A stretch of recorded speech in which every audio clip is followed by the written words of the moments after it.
Hello दोस्तों, स्वागत है आपका हमारे YouTube चैनल पे।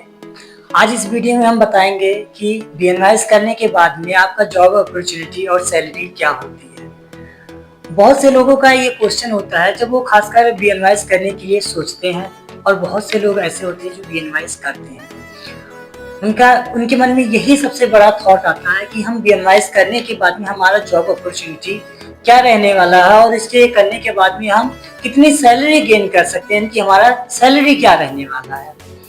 और खासकर जो पेरेंट्स होते हैं उनका ये क्वेश्चन होता है कि हमारा बच्चा अगर बीएनवाईएस कर रहा है, ये कोर्स सेलेक्ट किया है, वो करने के लिए सोच रहा है या करेगा, तो इसे करने के बाद में वो कहाँ पर जॉब कर सकता है और कौन सा जॉब कर सकता है, और उसे करने के बाद में वो सैलरी कितना पाता है, या उसकी जो मतलब तनख्वाह होती है ना कि यही सैलरी, उसे पैसे कितना अर्न कर सकता है, ये सब चीजें कितना होता है। तो सबसे पहले कोई भी रहता है ये थॉट जरूर आता है। तो बने रहिए हमारे इस वीडियो में, हमारे चैनल पे देखते रहिए, आपका हम डाउट क्लियर करने की कोशिश करेंगे और बताएंगे कि बीएनवाईएस करने के बाद में आपकी जॉब अपॉर्चुनिटी क्या रहने वाला है। सबसे पहले हम बता दें बीएनवाईएस के बारे में, एक ओवरव्यू दे दें। तो बीएनवाईएस जो होता है bachelor of naturopathy and yoga science होता है, यानी कि ये आपको नेचुरोपैथी और योगा से जोड़ के रखता है, यानी कि नेचुरोपैथी और योगा के बारे में सिखाता है। यह एक अंडर ग्रेजुएट कोर्स होता है, 5.5 ईयर यानी कि 5.5 साल का कोर्स होता है, जिसमें आपका 4.5 ईयर जो होता है वो एकेडमिक होता है, जिसमें आपको क्लास करना होता है और पढ़ाई करना होता है, और 1 साल जो होता है वो आपका इंटर्नशिप होता है, जिसमें आपको सीखना होता है। यानी कि आपका पूरा टोटल मिला के 5.5 ईयर का अंडर ग्रेजुएट कोर्स होता है। अब इसके जॉब अपॉर्चुनिटी के बारे में बात करते हैं, तो जैसे एक बीएमएस डॉक्टर होता है, बीएचएमएस डॉक्टर होता है, एमबीबीएस डॉक्टर होता है, वैसे भी एक बीएनवाईएस डॉक्टर होता है। जितनी अथॉरिटी उनकी होती है, यानी कि वो अपना हॉस्पिटल क्लिनिक ओपन कर सकते हैं, वैसे आप भी अपना हॉस्पिटल और क्लिनिक ओपन कर सकते हैं और अपना, जैसे वो कहीं भी अपना हॉस्पिटल में जॉब कर सकते हैं, यानी कि जैसे प्राइवेट सेक्टर में और गवर्नमेंट सेक्टर में, वैसे आप भी प्राइवेट सेक्टर और गवर्नमेंट सेक्टर में जॉब कर सकते हैं। सबसे पहले आ जाता है, यानी कि आप जैसे वो डॉक्टर बने वैसे आप भी डॉक्टर बनते हैं, यानी कि आप नेचुरोपैथी फिजिशियन बनते हैं, नेचुरोपैथी डॉक्टर बनते हैं। इसे करने के बाद में आप गवर्नमेंट और प्राइवेट दोनों जॉब कर सकते हैं, अपना हॉस्पिटल और क्लिनिक दोनों ओपन कर सकते हैं, चला सकते हैं अपनी एरिया में जहाँ पर आपको सुटेबल लगे। सबसे बड़ी चीजें तो यही होती है, अगर एक डॉक्टर के पास में नॉलेज है तो वो अच्छा अपना हॉस्पिटल क्लिनिक दोनों चला सकता है, तो इसमें सैलरी की भी बात एक अलग हो जाती है। और दूसरी बात करते हैं, अगर आपका इंटरेस्ट योगा में है, यानी कि योगा का काफी स्कोप बढ़ रहा है और आपका इंटरेस्ट भी अगर उसमें है, तो आप काफी अच्छा अर्न कर सकते हैं और अच्छी जगह जॉब कर सकते हैं। इसमें 50% योगा ही है, यानी कि आप योगा के डॉक्टर बनते हो। इसे करने के बाद में आप योगा में, जैसे आप कहीं वेलनेस सेंटर पे भी जॉब कर सकते हैं, किसी यूनिवर्सिटी में एक टीचिंग के रूप में जॉब कर सकते हैं। बहुत सारे फील्ड हैं योगा में, बहुत सारे वैकेंसीज भी आते हैं, उसमें आप अप्लाई करके अपना जॉब कर सकते हैं। ये हो गया आपका योगा के लिए। दूसरी बात आता है कि आप वेलनेस सेंटर, यानी कि आप अपना वेलनेस सेंटर भी ओपन कर सकते हैं। वेलनेस सेंटर में एक हेल्थ के लाइफ स्टाइल मॉडिफिकेशन सब चीजें सिखाई जाती है। उसमें बहुत सारी थेरेपीज होती हैं जो कि दिया जाता है पेशेंट के डिजीज के अकॉर्डिंग, यानी कि उसमें पेशेंट को अच्छे से ट्रीट किया जाता है। यानी कि आप अपना वेलनेस सेंटर भी ओपन कर सकते हैं या किसी दूसरे वेलनेस सेंटर में आप जॉब कर सकते हैं। उसके बाद में आ जाता है आपका रिसर्च के फील्ड में। आप रिसर्च के फील्ड में भी आप जॉब कर सकते हैं। उसमें बहुत सारी चीजें रहती हैं, जो आपके फील्ड में जो चीजें रहती है उस चीज में आप रिसर्च करके अपनी काफी अच्छी अर्निंग कर सकते हैं और जॉब कर सकते हैं। बहुत सारे रिसर्च सेंटर हैं, बहुत सारी यूनिवर्सिटीज हैं, वहाँ पे आप जॉब कर सकते हैं। इसके बाद में आपके सिलेबस में होता है एक डाइटेटिक्स, यानी कि आप एक डाइटिशियन बन सकते हैं।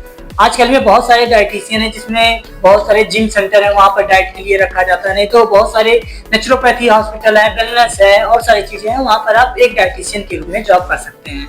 आजकल में चाहे कोई भी कोर्स है, लेकिन उसमें डाइट बहुत ज्यादा इंपॉर्टेंट है और लोग बहुत ज्यादा डाइट फॉलो कर रहे हैं। गांव में तो उतना नहीं, लेकिन आप सिटी में देखेंगे तो सिटी में बहुत सारे लोग ऐसे हैं जो डाइट के पीछे भाग रहे हैं। उन्हें बस ये देखना कि हम किस तरीके से क्या चीजें खाएं जो हमारे हेल्थ के लिए अच्छा हो। तो आप एक अच्छा डाइटिशियन बन सकते हैं और काफी अच्छा अर्निंग कर सकते हैं।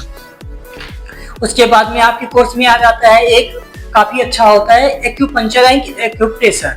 ये दो चीजें ऐसी होती हैं जिसे करने के बाद में आप अपना खुद का एक सेंटर डाल सकते हैं, क्लिनिक डाल सकते हैं नेचुरोपैथी का, मतलब एक्यूपंक्चर और एक्यूप्रेशर का।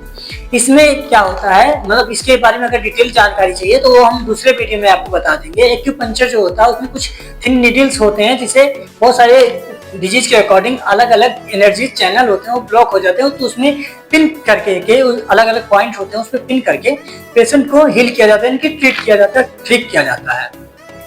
तो आप एक्यूपंक्चर एंड एक्यूप्रेशर स्पेशलिस्ट बन सकते हैं और अपना एक क्लिनिक ओपन कर सकते हैं और हॉस्पिटल ओपन कर सकते हैं। तो ये सब चीजें आप करेगा। और एक डॉक्टर के लिए ना, अगर उसके इतनी अथॉरिटी मिल रही है कि अपना हॉस्पिटल और क्लिनिक ओपन कर सकता है, तो समझिए आपके पास सिर्फ नॉलेज का वो है। अगर आपके पास में एक नॉलेज है, आपको इतनी सारी अथॉरिटीज मिल रहे हैं, तो आपको ये नहीं सोचना चाहिए कि हमारा स्कोप क्या रहने वाला और सारी चीज। आप अगर स्कोप बढ़ाने वाला कौन है? हम ही सब है। अगर हमारे पास भी नॉलेज है तो हमारे पास स्कोप भी है और हमारे पास बहुत सारे जॉब भी हैं। तो आप अच्छा सोचिए कि हम बहुत अच्छा कर जाएं, हम बहुत अच्छी स्टडी करें, अपनी थेरेपीज को समझें और इसमें बहुत अच्छा सब चीज करें, क्योंकि कोई पैथी ऐसे ही नहीं क्रिएट किया गया, ऐसे ही नहीं बनाएगा, उसका रजिस्ट्रेशन ऐसे ही नहीं मिला है। उसके लिए बहुत सारे रिसर्च किए गए होंगे, बहुत सारी चीजें किया गया है, तब जाकर के उस चीज को, उस पैथी को गवर्नमेंट ने अलाउ किया, उस चीज को बनाया है। वो बहुत सारे मतलब यूनिवर्सिटी में इस चीज को करवाया जा रहा है, इसके कॉलेज बनाए हैं। ये सब चीजों को पहले रिसर्च किया जाता है, उसी बाद में बनाए जाते हैं। यानी कि आपके पास में अगर कुछ है करने को, तो आपके पास है नॉलेज गेन करने का। आप अच्छे नॉलेज गेन करिए ताकि आप अपना खुद का, अगर हॉस्पिटल क्लिनिक ओपन करें, आपको कहीं जॉब अगर नहीं मिल पाए तो आप पेशेंट को ट्रीट करिए। अगर पेशेंट अच्छे से ठीक हो रहा है आपके पास में, तो वो आप ही के पास में आएगा, और आपके पास में आएगा तो आपके पास में पैसे भी काफी अच्छा अर्न होता है। अब बात करते हैं सैलरी की, बात करते हैं। तो सैलरी अलग अलग जगह पे अलग अलग, मतलब जहाँ पर हॉस्पिटल या क्लिनिक पे या यूनिवर्सिटी में, जैसे जिस सेक्टर में आप जॉब कर रहे हैं उसके अकॉर्डिंग डिपेंड होता है। लेकिन एक ओवरव्यू के बारे में बात कर लेते हैं। तो अगर आप नेचुरोपैथी डॉक्टर बनना चाहते हैं तो उसकी सैलरी जो होती है वो स्टार्ट में हम बता दें आपका, वो होता है 30,000 से लेकर के 60,000 के बीच में नेचुरोपैथी डॉक्टर की सैलरी जो होती है। और जैसे आपका एक्सपीरियंस बढ़ता जाएगा उस हिसाब से आपकी सैलरी भी बढ़ती जाएगी। उसके बाद में बात करते हैं, होता है योगा के बारे में। यानी कि अगर आप एक योगा थेरेपिस्ट बन रहे हैं तो आपकी सैलरी जो होती है वो 20,000 से लेकर के 40,000 के बीच में रहने वाली है। जैसा जैसा आपका एक्सपीरियंस बढ़ेगा उस हिसाब से आपकी सैलरी भी बढ़ेगी।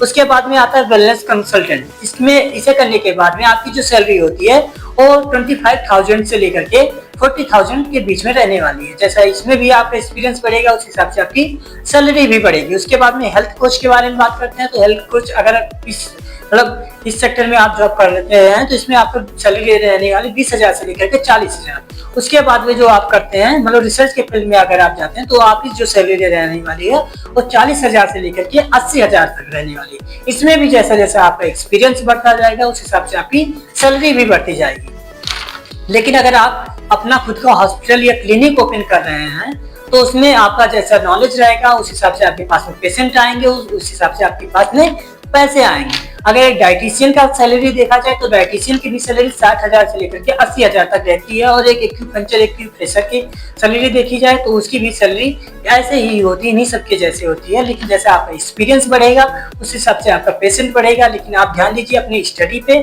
कि हम खूब अच्छी स्टडी करें, अपनी पैथी को समझिए। कोई भी पैथी खराब नहीं होता है, बस आपको जरूरत होता है अपनी स्टडी के ऊपर में। आप अच्छा नॉलेज गेन करिए, आपके पास में अथॉरिटी है, आप अपना खुद का ओपन भी कर सकते हैं। नहीं कर सकते हैं तो आप अपना खुद का, मतलब कहीं आप गवर्नमेंट सेक्टर में जॉब कर सकते हैं, किसी, हमने इतने सारे सेक्टर बताए उस जगह पे आप जाकर के जॉब कर सकते हैं और आप काफी अच्छी सैलरी गेन कर सकते हैं। आज के इस वीडियो में बस इतना ही। आई होप आपको ये वीडियो अच्छा लगा होगा, पसंद आया होगा। अगर पसंद आया तो आप चैनल को, मतलब वीडियो को आप लाइक करिए और सब्सक्राइब करिए हमारे चैनल को, ताकि हम ऐसे और वीडियो भी बना के आप तक पहुंचा सकें और आपका डाउट क्लियर कर सकें।